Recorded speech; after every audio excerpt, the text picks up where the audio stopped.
So friends, in this short video series, that is the tricks of trade in GI surgery, this is the fourth video.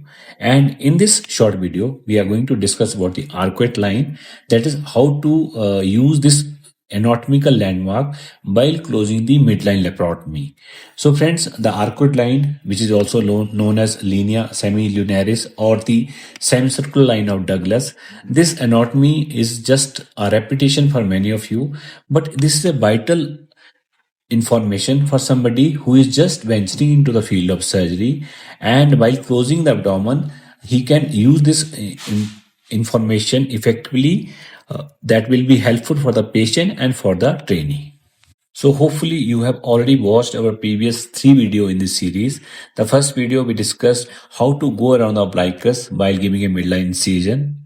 The second video we discussed finding Linea alba in a obese patient and how to have a bloodless entry into the abdomen, especially in a morbid obesity patient. Third short video we discuss how to basically go around the falciparum and to avoid unnecessarily troublesome bleed while approaching the upper end of the midline laparotomy. So friends, this whole series and other surgical courses are available on our app, and the app is available for both Android and iOS. It is free to download app, and for a better learning experience, it is desirable and requested that you download the app, and link are available in the description of this video. Or if you want to watch this series on YouTube only, then you need to subscribe to our channel. The link for same is also available in the description of this video. Coming to the content of this short video.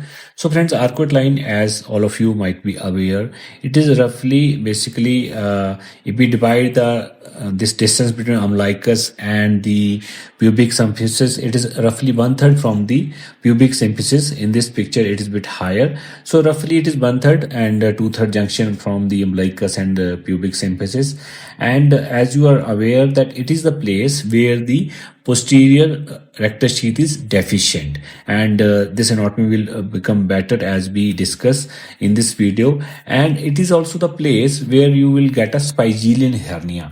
So friends, it is a spigelian hernia, as you know, it is between the lateral border of the rectus abdominis and the linea semilunaris, so or the Arcuate line. So it is the place, just remember, where the rectus sheath is deficient and all the three basically abdominal musculature epidermolysis come in front of the rectus abdominis. So briefly, we have 3 abdominal muscles. That is, the first is external oblique, then is internal oblique, then is transverse abdominis. This anatomy is already all of you are knowing. So the above the Arcuate line, like in this pictorial depiction, so the